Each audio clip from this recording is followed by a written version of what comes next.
Pandemonium Reigns. Hey, yo, welcome to Pandemonium Reigns. Dan and Mike in the building, in the house, Friday, July 14th. Here coming at you. Orangecast edition because it's a big day in volunteer football. History, literally, like in history for Tennessee football. Josh Heupel is like 2 weeks away from practice opening for his third season, and the Pruitt era just ended. It just ended. For those listening on podcast, you're not going to be able to see this, but yeah, there you go. Just ended. Air quote. Insert air quote. It just ended. It's over. The cloud and question marks are no more. Sure, you know, if a coach is recruiting a prospect or whatever, and says, hey, they may not even have a scholarship to offer you. Well, chances are that we will. The situation, the administration, the way they've been handling it. I mean, you even had the NCAA say that Tennessee was exemplary in their cooperation, which Tennessee benefits from because you save some money. You got him out the building. You didn't pay Pruitt a dime on the table. And the era is officially, quote unquote, over today. Y'all, Michael's full steam into this thing already. He's like, all gas, no brakes. Watch this. That's right. So two things before we start to talk about what's going on. So, Mike, be prepared in just a second to tell the people the news, that has broken today, what Tennessee is now facing going forward. One, I am 1,000% sure I am wearing the exact same thing since the last podcast. You haven't showered nor changed clothes since. That's number one. Number two, I just want to get this out of the way. All the things that have come through today, yeah, it's a win for Tennessee, yes. But here's my issue with it. I've said this to you already. This is the issue with the NCAA. Pruitt is gone. The athletic director, Philip Fulmer, who hired Jeremy Pruitt, is gone. Pretty sure that president is gone. Pretty sure that chancellor is gone. These players who were attached to these things, Wanye Morris, Eric Gray, Henry To'o. There's another one. Dexter Lawrence. Key Lawrence. My bad. Dexter Lawrence is a Clemson guy. These guys are gone. So the people who are paying a price are Joe Milton, Christian Charles, why can't I think of it? Cooper Mays? These guys. Okay, these are the guys that are essential. Now, is it a big hit? No, but it's just the principle of the whole thing. Yeah, and if you listen to guys that are smarter than me talk about the situation, and if you just think about the situation for a minute, the other guys that are going to lose are the guys that we're not going to be able to name right now. The walk-on who's been busting it for that's a great point. 2, 3, 4 years. Yeah, that has just busted it. Who came in under the radar, who has lived under the radar, and will not be given those emotional scholarships that you see at the end or beginning of practices. You see videos of it every single year from most every team because there's a free scholarship here or there. That won't exist anymore. And it's not that guy's fault. It's not anybody that I can even think of. Really, I mean, yeah, sure, there's Pruitt recruits that are on the team still. That's just natural in year 3. There are guys, I don't know who accepted what. I don't know the nature of this business. I don't have a very high opinion of the business side of it because I think that it's a dirty game. But the blame still, yeah, and yes, Pruitt's going to pay a price. Yes, Shelton Felton or Ryan Niedermeyer, those guys are going to pay a price. But the strays are going to be caught by the players that are left over and in the crossfire. Very fair point. With that said, tell us the rundown on what Tennessee got today. All right. The biggest thing, maybe I didn't think about this aspect necessarily because, I was just of the opinion that they're going to make an example of Tennessee. They like to do that. The NCAA is a joke of an operation anyway. Look at Missouri getting blasted a few years ago and then look at Will Wade, who's going to serve a 10-game suspension this year before he coaches with a show cause. Look at Kansas basketball, LSU athletics, you name it, top to bottom. Just look at it. The little guy, which Tennessee has lived in more recently than not. They usually get the hammer. Maybe if Tennessee didn't go 11-2 last year, they get the hammer. Who knows? But the expectation for me was not an $8 million fine. Was not my expectation. Do I trust the NCAA to do anything with that money? Absolutely not. Am I glad that it didn't go to Jeremy Pruitt? Absolutely. Absolutely. That should have been a conversation. For sure. Yeah, for sure. Tennessee avoids paying his buyout when you fire him for cause, which was $12.6 million. Who knows what happened to the side under the table. He had threats. Then he didn't have much to say. Who knows if that was just him or his lawyers doing things, whatever. So you don't pay Jeremy Pruitt his $12.6 million buyout. Instead, you're paying an $8 million fine now. And then there will be a probationary period. A lot of the penalties that are scholarship related, that are how many official visits or who could you have at what games in terms of prospects, those things have been being paid. They will continue to be paid. Tennessee's about 60% of the way through, to me, if my math is correct, on the scholarship reductions that are going to be served. Meaning, if you look at Austin Price, if you look at Brett Hubbs, if you look at the guys that know the numbers for this team, Tennessee is going to have 18 of the scholarship reductions served by the time that 2023 is played out. And I believe that will leave 10 to go over the next 5 years. So, if you're going to play a season to 82, great. You'll save 3 more scholarships towards that 10. It's going to be something that Tennessee's in control of. How do they play it out? Which is good. Tennessee can manage that. Your last 3 scholarship guys at Tennessee have not been all conference guys. They're not going to be draft picks usually as of late. Of course, every scholarship matters. Of course, every visit matters. And then eventually, once this black cloud has gone all together and a coach can't say, well, Tennessee's going to get the death penalty, that'll be big. But ultimately, Tennessee's been playing under the limit already. That doesn't seem to me that it would change a lot unless they just can't recover from guys that have graduated out of the program, that have left for the NFL, et cetera, which you would think, with the way that things changed immediately on the field in 2021 and 2, that Tennessee would be okay, you would think. Yeah. But again, around 10 more scholarship reductions to go over 5 years, the next 5 years, probationary period over the next 5 years. Reduced official visits are in play. And then when you look at the people, you have your former, and it's funny, if you look at the NCAA PR account on Twitter, which is where I saw this whole breakdown, it looks like it's a law document. It looks like it's a law going into effect because it doesn't name names. It says things like the wife of the former coach at Tennessee. It says things like assistant coach 3. So, when you think about that, you're talking about Shelton Felton, Brian Niedermeyer, or maybe Derek Ansley, someone to that effect that Pruitt had doing some of the dirty work. One way or the other, his wife was doing some of the dirty work, whether it was with recruits or prospective players' mothers or grandmothers, what have you. Those were your dirty men, but it ran deep. One way or the other, it was deep enough to be called a cultural failure until, those guys were flushed out of the system. This is what gets me the most, is his wife being involved. When she was part of the quality control when in his time at Florida State. That's what gets me the most. Exactly. Being in ministry, I've learned to not let people surprise me, but my heavens. How can you not? Anyway, yeah, right. So we've got the $8 million fine. We've got a probation. You want to touch on that for a second? Yeah.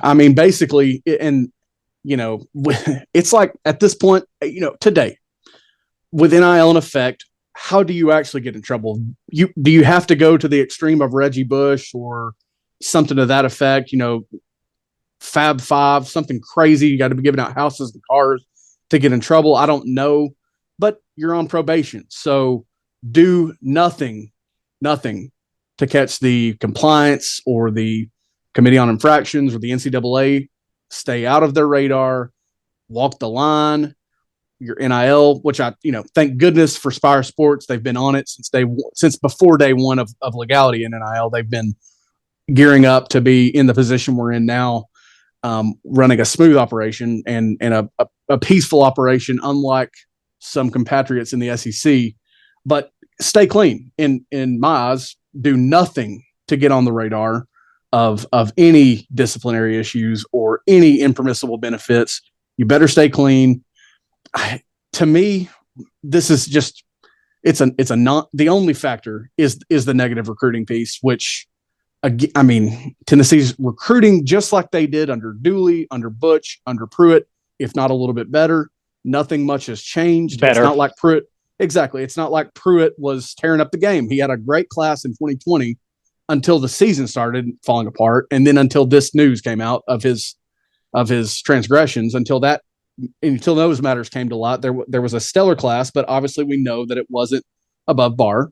So avoid those issues. Play the NIL game by whatever rules are currently in effect as of current day, because God knows it's going to change tomorrow. Walk the line, stay clear.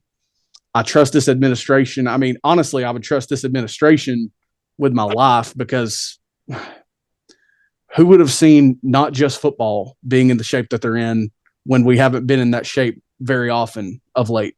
So I trust the operation that we're running now, one way or the other, whether it's the results that they've given or the experience that they've got doing the things like Danny White does and all of that. I've got my trust in them, but just don't give the NCAA any reason to come knocking at your door. Yeah. So we've got the fine and we got a probation. Is there anything else attached to us? Yeah, not much other than, just my rambling and blabbering about the visit limits and the scholarship reductions that, again, have already been being worked on. It turns out it was kind of handy that, maybe if those guys didn't transfer from Tennessee, you actually see players get punished. I don't know, because again, when you look through the document, it's impossible to know who got what, but you would think that would be the guys at the top of those recruiting classes that got the benefits. So if they stay at Tennessee, are they eligible? Who knows? Turns out it wasn't the worst thing, because not only did you manage your situation playing undermanned and under numbers, you won a lot of football games doing it. Even in year one, you did more than anyone expected. Certainly in year two, you did more than anyone expected. So it's like, keep doing what you've been doing. And this will probably be seriously just a forgotten thing that no one talks about when they talk about Tennessee very soon. Yeah. Good. So let's flip gears a little bit, again, allowing you to drive this thing. Let's talk through the perspective of Pruitt and tell me itemized what he got. Yeah. And this is fascinating, because when you hear suspension, which I'll get to in just a second. When you hear suspension, again, I mentioned Will Wade, who's going to serve like a 5 or a 10 game suspension to start the NCAA basketball season. Think about Bruce Pearl, who obviously got in trouble at Tennessee. Think about the guys that have actually had some sort of ramification in college athletics. Bruce Pearl, Will Wade, you name it. Well, Pruitt walks away with a 6-year show cause. It's different than your typical show cause, because, I mean, if I'm on show cause and you're running a program, you want to hire me. Basically, I've got to keep my nose clean, stay out of trouble, because if I get in additional trouble, it could be over for me. I don't know. But Pruitt has to serve a 1-year, 100% suspension if he's hired in any role. Like if Saban wants him as DC, well, he's not going to have a DC for the first year. So I'm sure there's going to be a loophole if you want to hire him as an analyst, or if you want to have him be your Butch Jones or something like that for a year. He's going to be suspended for a year. If he's hired within the next 6 years to do a job for you, his first year is a full suspension where he can do nothing related to your program. And that is unique, because, I mean, that's pretty serious. That is, to me, yeah, sure, you could loophole around it. I'm positive, but do you want to do that if you have other options? I don't think you do, unless you're just set up to handle that in a way that maybe only Georgia is. I don't think Alabama's got that luxury anymore, necessarily. I mean, you don't see penalty. You see show causes. I mean, Donnie Tyndall got a 10-year show cause from when he was Tennessee's coach, stemming from events that transpired at Southern Miss, which was again at that time the most ridiculous show cause or penalty that I'd ever seen. But now Pruitt with a 6-year show cause and a 1-year full 100% suspension attached to his name if you hire him within your program. I mean, that's unique. I think the NCAA did good on that. I mean, I think that's what it should be. I think it should be strong. This could be this could be one of the last major cases that they quote unquote try with the NCAA, because again, things are legal now that haven't been before. So how are those rules going to be bent, I guess, is what we'll see going forward. But I mean, Tennessee was a major case. You think about USC back in the day. You think about Tennessee when Lane Kiffin was here. You think about all these major cases that have went down. Are we ever going to see something like that again in the NIL era? Not until the NIL era gets adjusted. Exactly. Until it gets fixed. Something comes down in stone, or actually there's guidelines or something. I mean, I'm curious about what Texas A&M is doing. And if you ask Jimbo Fisher, he says nothing. They're not NIL's not a part of our program. Okay, buddy, cool. But which is a stupid thing to say, because it's you can. Then, so what's the big deal? Yeah. Then how are you doing it? Then that's actually a bigger question if you were just using NIL. But that's neither here nor there. I mean, this could be one of the last major disciplinary, sentences that we see given down, and it is it's a dinger of one, man. That's just a big one. Sure. And this leads me to another thing that I wanted to mention before I expand on this conversation, and is Pruitt was fired in 2020 at the end of the 2020 season. Yeah. We're going into the 23 season. What the heck took so long? Yeah. Why? Especially, I mean, it reminds me of what they did to Miami in the early 2010s. Like that's just you're killing these programs with this stuff. Yes, absolutely. And it begs the question to me: is that by design? Because hey, let's let this black cloud hang over, because we're a powerless organization that can't really do much when it's happened. So let's let this black cloud hang over. Let negative recruiting take place, et cetera, et cetera. I mean, if you look at the guys beyond Pruitt, I mean, at this point, the director of recruiting, the assistant director of recruiting, I don't even know who those guys are. They got lengthy show causes. I've forgotten and removed from memory who those guys were at the time. Yes. Lengthy show causes there, 6 and 10 years, respectively, I believe. Whoever assistant coach 3 was, again, that's your Shelton Felton. It's your Niedermeyer. It is Derek Ansley, potentially. I mean, he was the more established of the 3. There's a show cause for assistant coach 3, whoever that is, because NCAA jargon, you don't actually know who it is. But if you haven't taken the time to go out to the NCAA PR Twitter and read through this thing, it's fascinating.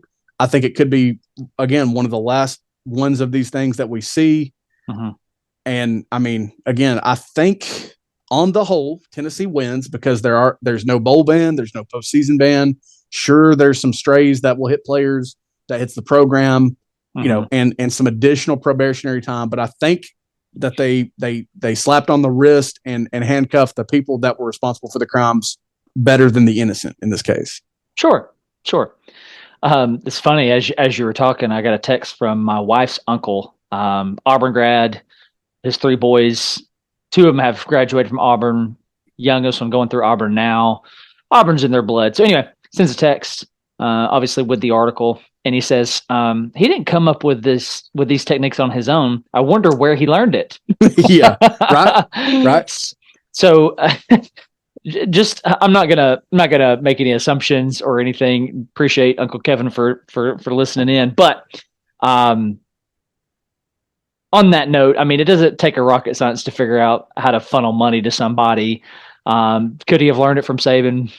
Sure. I mean, there's still wonder where Trent Richardson got that car. You know what I'm saying? Like, and where did he spend the majority of his time before Tennessee? A stint at Georgia with Richt, and then Jimbo at Florida State for a short stint, because he's such a psychotic maniac that the only person who seems to know how to maintain him at all is Nick Saban. Yeah. So, I mean, you had him getting in fights at Georgia, and again, short stint, a short successful stint at Florida State before going back to Alabama and working with Nick Saban again, very successfully. It's bananas. The sport is not a clean one. It is what it is. Yeah. I'm with you. Where did the techniques come from? Because they looked foolproof until they weren't. I mean, he could have figured it out on his own, but I mean, he is a Saban prodigy. But So let's continue this talk on Pruitt just for a second and his disciplines here. So 6-year show cause, and if he comes back into the sport before 2029, into the sport at the collegiate level and the NCAA level, he's going to have to sit out a year, no matter what position he's hired at. Exactly. Okay. The more I've thought on this, the more I'm upset with it. Initially, I thought, okay, that's pretty legit. You're saying, I forget how you framed this statement earlier, but you basically said, if you're hired as defense coordinator, you're basically useless. I want to reframe that as it depends on who hires you. Yeah. Okay. So if a, just for sake of conversation, if a Florida hires him, it's a whole different scenario to where if a Georgia hires him, somebody who can afford financially and in the coaching vacancies, in the limited number of coaching spots you can have. And if you're a Georgia, I think it makes a lot of sense. Oh yeah. Yeah. Hire now I don't know exactly all the details, but from the information we know, if I'm Kirby Smart, hire him. Hey man, your annual salary, $175. $1,000? No, dollars. Yeah. Do that for a year and then you got him. Yeah. You never lose him. Hire him as an analyst and then move him into whatever position you want to. And as you mentioned when we talked about this beforehand, it keeps him away from Bama. Yeah.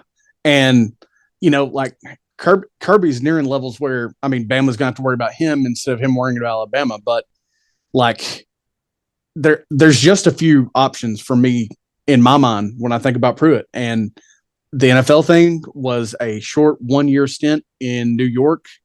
That is like the opposite of a fit for Jeremy Pruitt and what we know of him.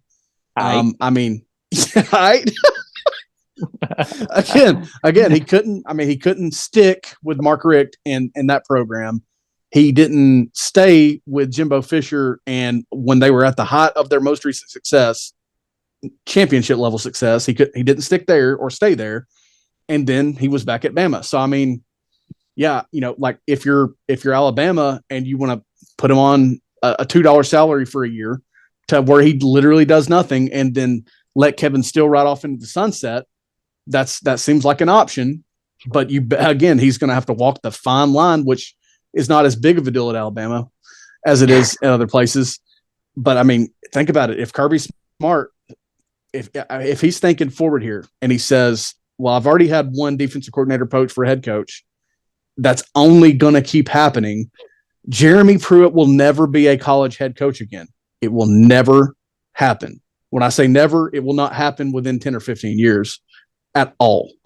This was a catastrophic failure on the field, off the field. There's not any success that came from it.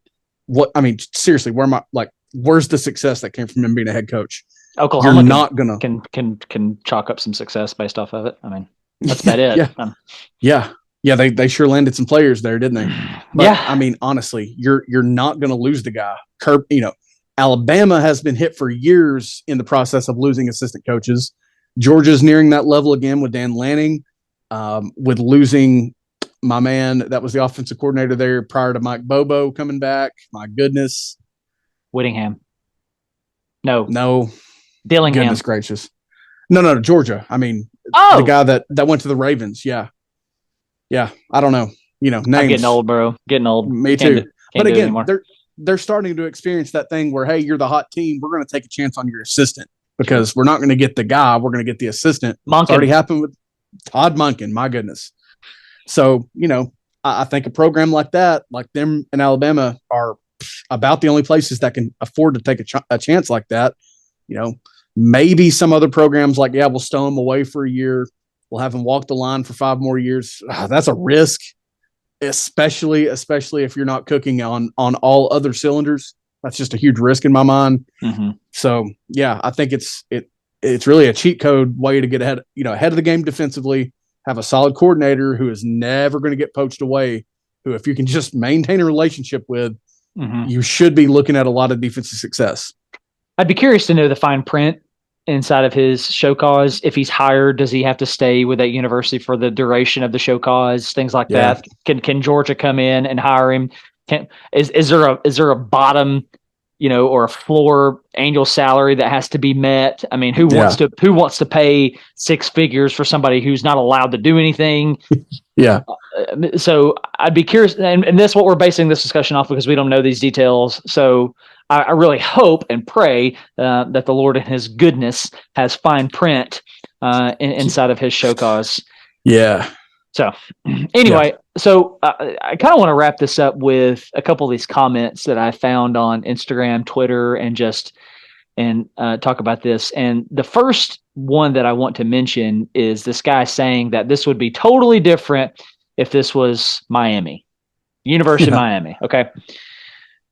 Miami's words, Mega Booster. Miami's problems were not reported, went on for years, right? And the NCAA was trying to make an example. This was still when this was very much illegal, right? So you had to be made an example of. Tennessee reported this. Yes. And that's an interesting thing, and not to get off track again, but I've heard guys talk about, league coaches saying, look at what they're doing and how they're doing it. I've heard that side of it. Mm-hmm. I've heard the idea that someone on the inside said, hello, look at us, look at this idiot who is running the program into the ground and is, cheating rampantly while doing it. I've heard both sides of that. So that's just to say, different situation than Miami. For sure. Yeah. So I'm not going to even really entertain that statement or question, because I think it's apples and oranges. Yeah. Which is going to sound very biased to me. I get it, but I still feel like if I'm on the outside looking in, I'm saying, different world in 2009, 2010. You didn't report, you didn't self-impose. I don't think they did anyway. I don't think so either. And again, we cleaned house. The coach was gone. The athletic director, by the way, Philip Fulmer, who hired Jeremy Pruitt, Hall of Fame head coach for us, national champion head coach with us, we fired him. I don't know if fired was the term, but it's what we did. You were out. President gone, chancellor gone, all these things. So doesn't compare. No, which leads me to this next comment. All right. You ready for this? Okay. So this guy comes in. I'm gonna say his handle. I don't even care. On Instagram, Brady.wap, which is funny because you click his little thing here. Go Dogs, Chop On is in his bio, and he's followed by my nephew. So I'm wondering if he's a Lafayette guy, which, man, I hope you are listening. If there's please be listening chance, because I cannot wait for you to hear this comment. He says, they cheated for their best season in recent history and still couldn't beat Georgia. Okay, tell me you don't know anything about the sport without telling me you don't know anything about the sport. Bro, this is not regarding the 2022 season. This is regarding basically the 2019-2020 recruiting classes under Jeremy Pruitt. Get out of here with your garbage. Now, here's another comment that I do have some agreement with. This guy says, guarantee if Tennessee went 6-6 last year, they would have gotten a multi-year bowl ban. Yeah, I'm with that too, and that was factoring in my mind earlier when, again, you look at the penalty that Missouri received for like a rogue tutor that they reported, versus your LSU's doing crazy strong A offers, your Bill Selfs, your FBI investigation guys. Now that's basketball. I don't care, because fraud and cheating. You know what I mean? Can't do it. You can't do it. I don't care who you are. But I agree with that statement, because the NCAA has a negative bias towards the little guy. Yes. And maybe it's at the conference level, because I'm telling you, if Tennessee were to continue having seasons like 2022, that is a money maker for the SEC, for the sport, for the ratings on every level. Your 6-6 teams, your sub 500 teams, they are not that. They are, mooching on the conference money. Mm-hmm. I'm sorry, but that's what you're doing. You're getting a payout that is ginormous from the TV and the conference, and you're not earning it. Now, it's not fair. I'm with that, and I think there's a lot of truth to that. If Tennessee say they never got off the floor or off the out of the cellar from the moment that Pruitt was hired, and Heupel hadn't worked out to this point, I agree. I think the penalty would have been stronger, and I think if Tennessee hadn't just opened up the doors and paid out the lawyer fees, then yeah, I think there's a chance that this is a much stricter punishment. Which, in Miami's defense, going back to that conversation for a second, if you were not as bad as you were in 2009, 2010, 2011, that might have looked different for you, but you were trending down at that point. And additionally, Tennessee's, here's the NCAA PR account's statement. Hundreds of violations occurred in Tennessee football program over 3 seasons. Then you read it, and it's like several payments of $500-$600 for rent, for a car payment, all illegal stuff. I'm not saying that. Oh yeah, but it's not yacht parties with who, Nevin Shapiro. It's not a house being given away and those Reggie Bush type things. I'm not even criticizing that dude because that's hard to turn down. Sure, but illegal and rules, they have to be. It matters, and Tennessee disregarded them on a much smaller scale. It sounds like a lot of times, but a much smaller scale. Yes, and I'm glad you mentioned Reggie Bush because there's a couple of USC comments here that I want to get to. Let me just read these 3 and let's talk about that. So this first one, USC Dynasty, he says, NCAA bailing out the SEC again. Make it be USC committing hundreds of infractions and they would get a 6-year bowl ban. Another comment says, if it was USC, they would have gotten a decade-long bowl ban. Another comment says, okay, cool, give Reggie his Heisman back. Okay, let's just talk about this for a second. I feel bad for Reggie Bush. Because what kid is going to turn that down when you're a struggling family? Shame on the people or that agent, if I remember right, who basically made him an offer he couldn't refuse, right? Yeah, exactly. Okay. But now let's compare these things. Let's do it. In 2020 with Tennessee, 2019, it's the 2019 recruiting class, 2020 recruiting class, correct? Exactly. Basically. Yeah. Okay. So in 2019, 2020, you know what Tennessee was competing for? 4th in the division. Let's be honest. I mean, nothing, not competing for anything. We opened 2019 with losses to Georgia State and BYU. Yep. You know what Reggie Bush and the Trojans were competing for? National championship appearances and a Heisman. Natties. So to say, okay, cool, give Reggie his Heisman back. I mean, if Tennessee was eligible for those things, if we had those trophies, I would love to tell you as a Tennessee fan, yeah. I mean, sure, yeah. Those you can't award those. They were unfairly earned. Yeah. But you know what? Hank was not even arguably the best linebacker on the team. No. Okay. No. Eric Gray was not the best running back in the conference, on the team, right? Wanye Morris was a 5-star tackle who was playing like a 2-star tackle in 2020. I mean, great first couple of games, but started to tank after that. Lawrence wasn't even seeing the field. Yeah. So what did Tennessee gain from any of it? And that goes back to the whole Pruitt thing, name me a positive. And there is one obvious one that he technically signed Hendon Hooker, but I mean, that the product on the field is going to be different if he's coached by Jeremy Pruitt than Josh Heupel. Mm-hmm. Yeah. Yeah. So, I mean, Tennessee just didn't gain that much from it. I mean, they just didn't. Yeah. Agreed. And then they opened the door, they flung it wide open and said, come look at it. Here's what happened. We're going to work with you if you'll work with us. Thank God the NCAA actually did a little bit, and they didn't subsequently drop the hammer despite your, cooperation with them, even though they're a farce operation that is so outdated and is on life support. Mm-hmm. Mm-hmm. Mm-hmm. Yeah. Here's another comment that I want to get to that I can't, it makes me mad, but he's not wrong. Yeah. Imagine cheating and still losing. Oh God. 3-7 that year. Right? Yep. Mm-hmm. It's pathetic. I mean, it's absolutely pathetic. Yeah. Pruitt has got to go down as not only one of the worst coaching hires in our university history, but but in the conference of national, right? I mean, yeah. Good grief. Anyway, anything else here on Tennessee Volunteer Day? And I don't even know what to call this day.